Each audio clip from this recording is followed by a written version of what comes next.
ایک عابد شخص اپنی جھونپڑی میں لوگوں سے الگ تھلگ عبادت کیا کرتا تھا۔ وہ 70 سال تک اسی جھونپڑی میں رہا۔ اس عرصے میں کبھی بھی اس نے عبادت کو ترک نہ کیا اور نہ ہی کبھی اپنی جھونپڑی سے باہر آیا۔ پھر ایک دن وہ جھونپڑی سے باہر آیا تو اسے شیطان نے ایک عورت کے فتنے میں مبتلا کر دیا۔ وہ 7 دن اور 7 راتیں اسی عورت کے ساتھ رہا۔ 7 دن کے بعد جب اس کی آنکھوں سے غفلت کا پردہ ہٹا تو وہ اپنی اس حرکت پر بہت نادم ہوا اور اللہ تعالیٰ کی بارگاہ میں توبہ کی اور وہاں سے رخصت ہو گیا۔ وہ اپنے اس فعل پر بہت نادم تھا۔ اب اس کی یہ حالت تھی کہ ہر قدم پر نماز پڑھتا اور توبہ کرتا۔ پھر ایک رات وہ ایسی جگہ پہنچا جہاں 12 مسکین رہتے تھے۔ وہ بہت تھکا ہوا تھا۔ تھکاوٹ کی وجہ سے وہ ان مسکینوں کے قریب گر پڑا۔ ایک راہب روزانہ ان 12 مسکینوں کو ایک ایک روٹی دیتا تھا۔ جب وہ راہب آیا تو اس نے روٹی دینا شروع کی اور اس عابد کو بھی مسکین سمجھ کر ایک روٹی دے دی، اور ان 12 مسکینوں میں سے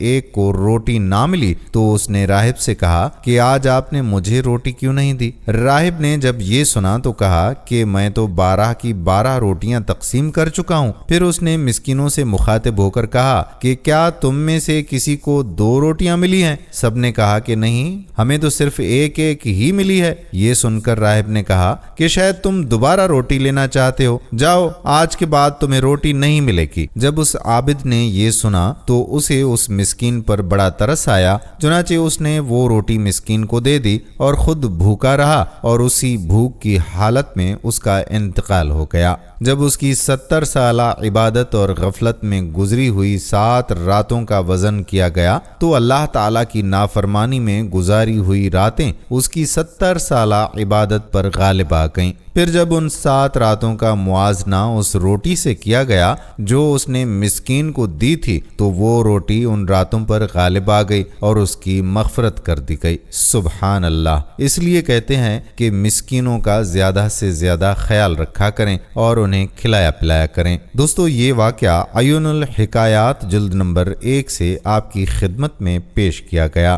امید کرتے ہیں کہ یہ ویڈیو آپ کو ضرور پسند آئی ہوگی اور اسے شیئر بھی کریں گے۔ آنے والی ویڈیو تک اپنے میزبان قادر بخش کلہوڑوں کو اجازت دیجیے۔ اللہ حافظ۔